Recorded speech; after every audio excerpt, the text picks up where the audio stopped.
Assalamualaikum warahmatullahi wabarakatuh.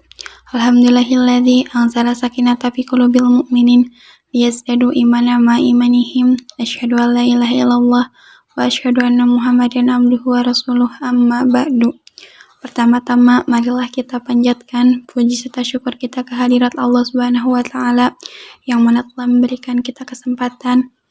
Salawat serta salam semoga tetap tercurah limpahkan kepada junjungan kita, yakni Nabi Allah Nabi Muhammad Sallallahu Alaihi Wasallam.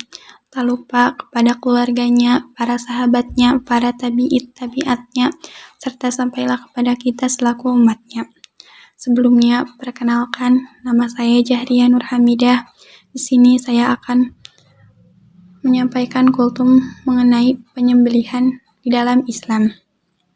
Adapun yang akan kita bahas di sini mengenai pengertian penyembelihan, dalil-dalil Al-Quran, kategori hewan dalam Islam, rukun penyembelihan hewan, dan yang terakhir syarat-syarat penyembelihan hewan.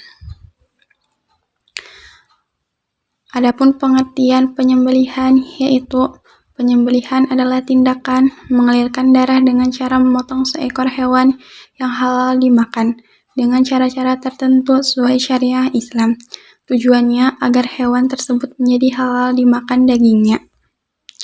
Adapun dalil Al-Quran yang pertama mengenai Quran Surat Al-Maidah ayat 1 yang artinya dihalalkan bagimu hewan ternak kecuali yang akan disebutkan kepadamu keharamannya dengan tidak menghalalkan berburu ketika kamu sedang berihram haji atau umroh.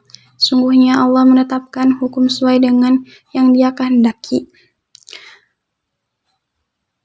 Adapun dalil yang lain mengenai penyembelihan yang terdapat dari Quran Surat Al-Maidah ayat 92. Bismillahirrahmanirrahim. Uhilla lakum saydul bahri wa ta'amuhu mata'an lakum walisayyarah. Artinya dihalalkan bagimu hewan buruan laut dan makanan yang berasal dari laut sebagai makanan yang lezat bagimu dan bagi orang-orang yang dalam perjalanan. Adapun kategori hewan dalam Islam yang pertama, hewan yang halal. Hewan yang halal adalah hewan yang boleh dikonsumsi, diantaranya hewan darat. Contohnya seperti hewan ternak, belalang, dan hewan yang baik bergizi menurut syariah dan tidak kotor dan menjijikan, seperti ayam, bebek, dan lainnya. Yang kedua, hewan air. Semua jenis hewan air, baik air laut maupun air tawar, termasuk bangkainya, halal dimakan.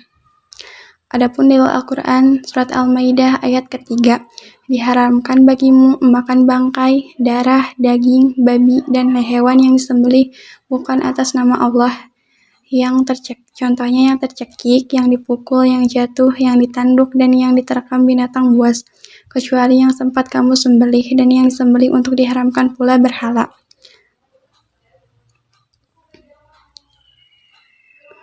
Yang kedua, hewan yang haram. Hewan yang secara tegas diharamkan oleh Islam seperti daging babi. Hewan yang disembelih tidak atas nama Allah Subhanahu wa taala, hewan yang mati dengan cara tercekik atau dicekik. Yang kedua, hewan yang bisa hidup di dua alam dalam waktu yang lama. Hewan yang diperintahkan untuk membunuhnya.